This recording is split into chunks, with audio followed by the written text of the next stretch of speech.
C'est parti pour le tour d'horizon de l'actualité du digital pour le rendez-vous de cette semaine. Au menu, nous vous parlerons des réseaux sociaux, notamment de YouTube qui désormais a décidé d'intégrer de la publicité dans les shorts. On aura le temps d'en parler tout à l'heure. Et puis nous parlerons également des États-Unis qui ordonnent de bloquer les sites de streaming illégaux également. Et puis TikTok, pendant ce temps, va partager des revenus les plus avec les vidéos les plus populaires. On aura le temps également de vous parler de cette mise à jour de Windows 11 qui pose problème, et d'ailleurs Microsoft recommande de désinstaller la dernière version de Windows 11. Le développement de tout cela juste après cette petite virgule. Restez sur votre station préférée.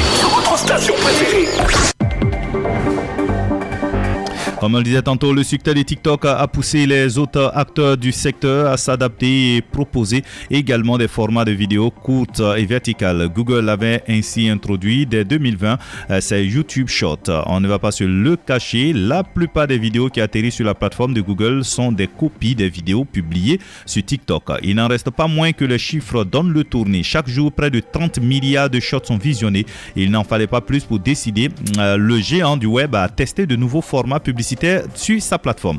Comme nous l'avons fait par le passé, nous nous concentrons avant tout sur la création d'une expérience solide pour l'utilisateur et nous nous efforcerons de développer la monétisation au fil du temps, a déclaré Sundar Pichai, le directeur général de l'entreprise. Divers formats publicitaires sont actuellement testés auprès de panels d'utilisateurs sur base des résultats. Google choisira d'adapter ou pas les formats publicitaires. Une chose est sûre, vous ne vous étonnez pas si vous voyez de la pub passer parmi les shorts la prochaine fois que vous vous connectez à YouTube.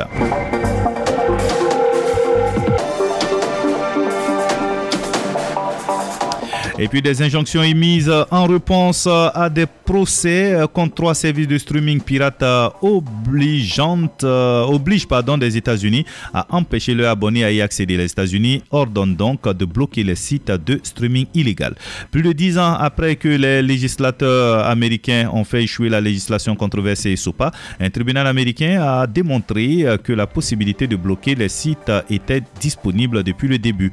Pour rappel, cette législation aurait obligé les fournisseurs d'accès à Internet à bloquer les sites pirates.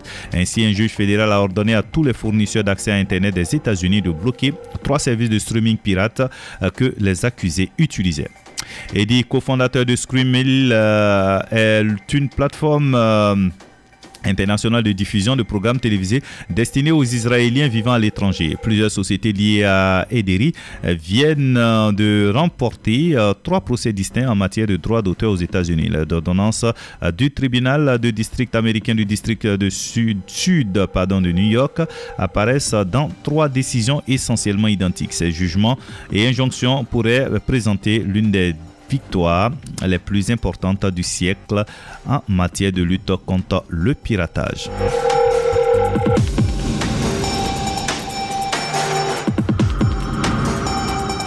Le 4 mai dernier, TikTok a annoncé vouloir mettre en place le partage de revenus publicitaires avec ses créateurs de contenu les plus connus. Nous allons commencer à étudier notre premier programme de partage des revenus avec des créateurs, des personnalités publiques et des éditeurs de presse, peut-on lire. La première phase sera uniquement réservée aux comptes comptant plus de 100 000 abonnés. Avec cette nouveauté, le réseau social chinois se rapproche ainsi des modèles de monétisation utilisés par ses concurrents. En effet, les différentes plateformes comme Snapchat, YouTube et Instagram ont déjà mis en place depuis un petit temps des systèmes de partage de revenus. En ce début de mois de mai, TikTok a donc rejoint la tendance. La filiale du groupe chinois ByteDance se dit décidée à développer des solutions de monétisation pour que les créateurs se sentent valorisés et récompensés. Pour rappel, la plateforme a récolté en 2021 un chiffre d'affaires de 4,6 milliards de dollars et ce en grande partie grâce à ses créateurs. En clair, avec ce nouveau modèle de monétisation, des publicités contextuelles seront diffusées aux côtés des contenus du créateur. D'après The Verge, le partage des revenus sera de 50% pour la plateforme et 50% pour les créateurs. Dans la foulée de cette annonce, TikTok a également présenté une nouveauté pour les annonceurs. Avec cette nouvelle formule nommée TikTok Pulse, les annonceurs pourront voir leur publicité associée à des vidéos figurant parmi les 4% les plus populaires de la plateforme, notamment dans le flux pour 3 des utilisateurs. L'offre garantira aux annonceurs de lier leur publicité à des contenus vérifiés et adaptés, et ce, dans le but de leur promettre une campagne efficace. Le programme verra le jour en juin aux États-Unis. Il devra s'étendre aux autres marchés dès l'automne prochain.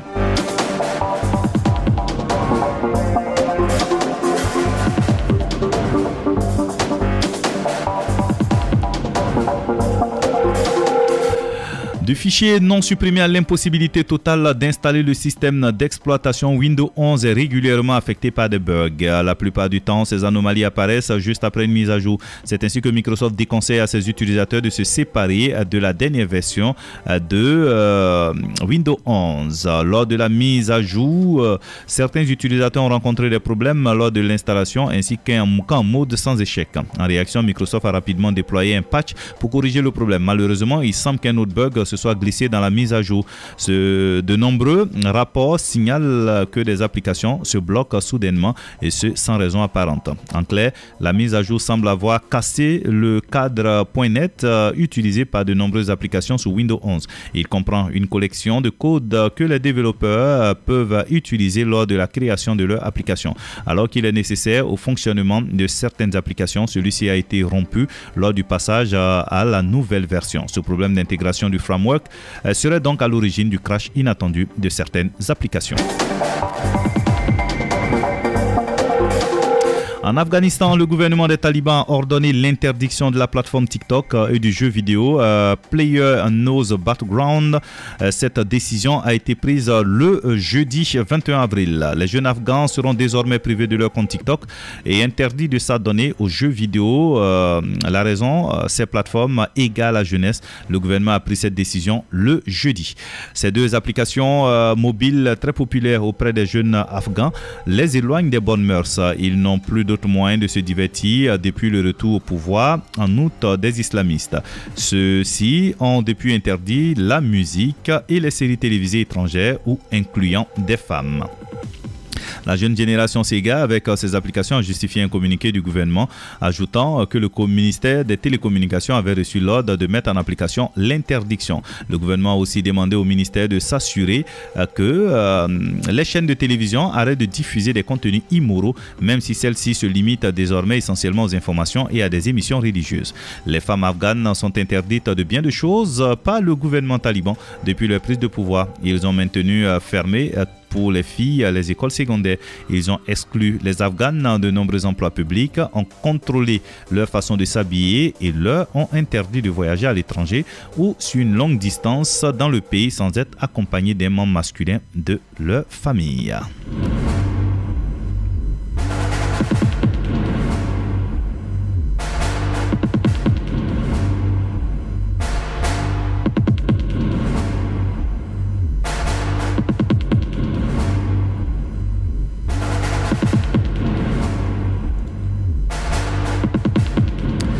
Et la Chine, bien sûr, interdit aux entreprises gouvernementales d'utiliser des PC étrangers.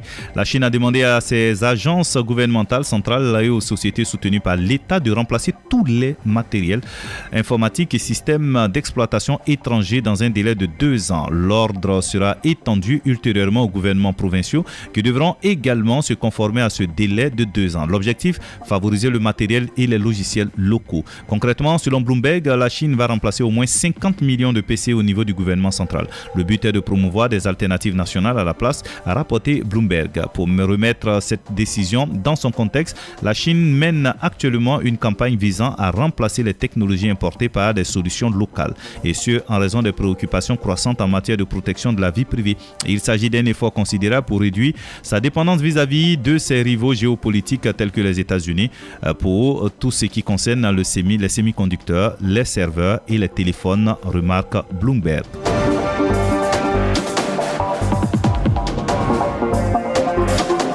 Notons que la Chine avait déjà pris une mesure similaire en décembre 2019. À l'époque, Pékin avait ordonné que tous les équipements informatiques et logiciels étrangers soient retirés des bureaux du gouvernement et des institutions publiques dans un délai de 3 ans. La directive visait au remplacement de 20 à 30 millions de pièces de matériel informatique. Dans le cadre de ce virage, 30% des substitutions étaient prévues en 2020, 50% en 2021 et 20% en 2022.